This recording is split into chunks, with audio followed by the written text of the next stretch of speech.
Hello friends, आप सभी का वेलकम है मेरे चैनल पर Haryana GK by SK old TET exams. देखो दोस्तों, आपके लिए क्या है, जो साइकोलॉजी है, चाइल्ड डेवलपमेंट एंड पेडागोजी है, वो क्या है, बहुत सारे एग्जाम में उससे संबंधित प्रश्न पूछे जाते रहे हैं। ठीक है, तो यहाँ पर मैंने हेडिंग यही डाली है, चाहे आप कोई भी पात्रता का एग्जाम दे रहे हैं उसके लिए हमारी वीडियो है वो आपको क्या है, काफी लाभ पहुंचाएगी।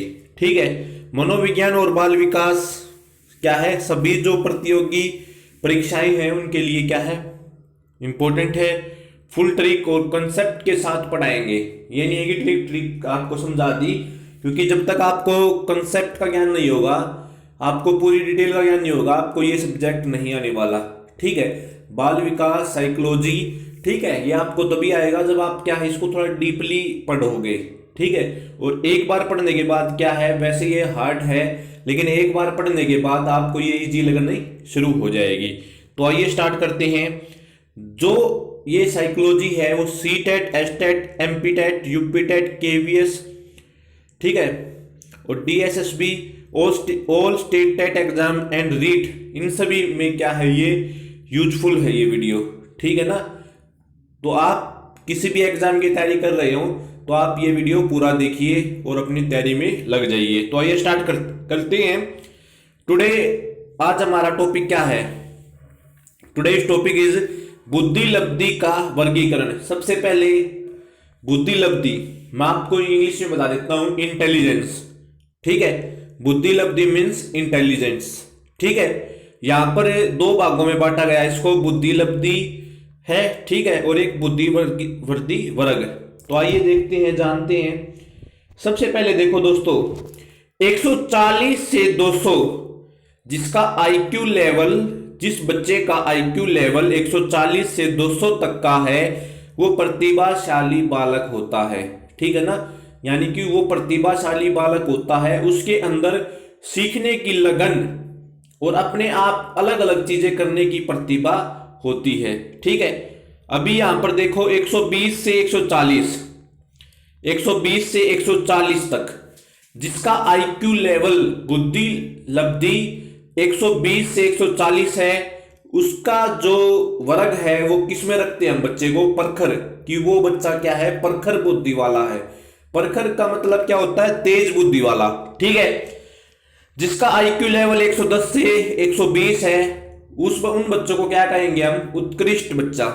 ठीक है, उत्कृष्ट बालक है वो। ठीक है, 90 से 110 तक जिनका आईक्यू लेवल है वो बच्चा सामान्य होता है। बहुत सारे एग्जाम में ये टॉपिक देखो, हमने अच्छे से आपके लिए क्या है, फाइल तैयार की है, ताकि आप देखो एग्जाम में पूछ लिया जाता है कि 50 से 70 के बीच में बच्चे को क्या कहा जाता है, 140 से ऊपर वाले को क्या कहा जाता है, ठीक है, 25 से नीचे वालों को क्या कहा जाता है। ठीक है, तो आपको वहां पर पजल नहीं होना। ठीक है, इनको याद करना कोई मुश्किल काम नहीं है। आप क्या है, इनको जैसे यहां पर मैंने ये लिस्ट बनाई है, आप ऐसे ही इनको याद करो, आसानी से याद हो जाएगा आपको। तो 90 से 110 तक जो आईक्यू है वो सामान्य बालक का होता है, सामान्य बालक बोलते हैं उसको। 80 से 90, 80 से 90 के बीच में होगा तो क्या है, मंद बुद्धि वाला है। ठीक है, मंद बुद्धि वाला। 70 से 80 के बीच में होगा तो निर्बल बुद्धि वाला है।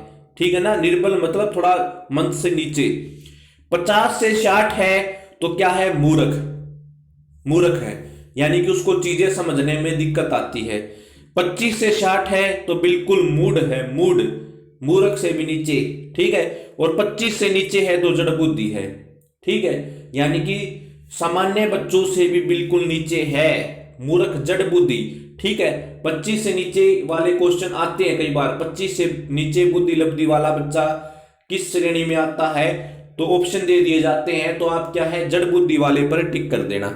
ठीक है, अभी जो बुद्धि लब्धि का मापन हम किस प्रकार करते हैं ये जानना बहुत जरूरी है। ठीक है ना, यहां पर सबसे पहले देखो समझाते हैं हम आपको बुद्धि लब्धि का मापन। अभी हमने ये तो पढ़ लिया कि बुद्धि लब्धि का वर्गीकरण कैसे करते हैं। भाई किसी बच्चे का आईक्यू लेवल 140 है तो उस बच्चे को हम क्या कहेंगे, किसी का 50 है तो उसको क्या कहेंगे, किसी का 80 है उसको क्या कहेंगे। ठीक है, वो तो हमने जान लिया, इंटेलिजेंस लेवल उनका क्या है और उनको क्या क्या कर बुलाते हैं वो तो हमने जान लिया। अभी क्या है, बुद्धि लब्धि का मापन, जो इंटेलिजेंस, जो मापने का जो तरीका है, मेजरमेंट, वो कैसे मापेंगे। सबसे पहले ये जानो, बुद्धि लब्धि का आविष्कार किसने किया था, टर्मन ने किया था। ठीक है, बहुत बार एग्जाम में आता है प्रश्न। ठीक है, टर्मन ने क्या है, बुद्धि लब्धि का आविष्कार किया था।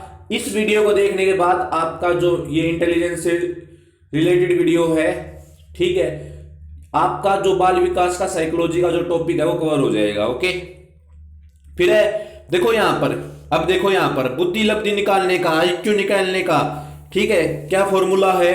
अगर आपको बुद्धि लब्धि निकालनी है, इंटेलिजेंस लेवल निकालना है, तो सबसे पहले आप उसकी मेंटल आयु रखोगे ऊपर।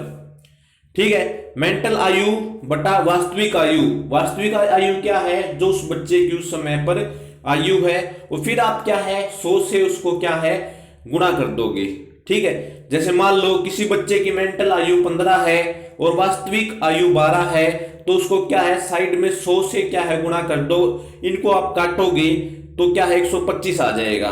ठीक है, तो 125 है, 125 क्या आ गई, उसकी बुद्धि लब्धि आ गई। तो दोस्तों आपने क्या है, ऐसे ही एग्जाम में कई बार जो नंबर्स दे दिए जाते हैं कि भाई मानसिक आयु ये है, वास्तविक आयु ये है, आप बच्चे की बुद्धि लब्धि का पता लगाओ।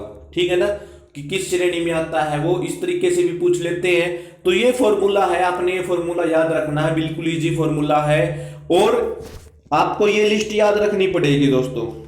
ठीक है, देखो एक बार मैंने इसको श्रिंक कर दिया है ताकि आप इसका स्क्रीनशॉट भी ले लो।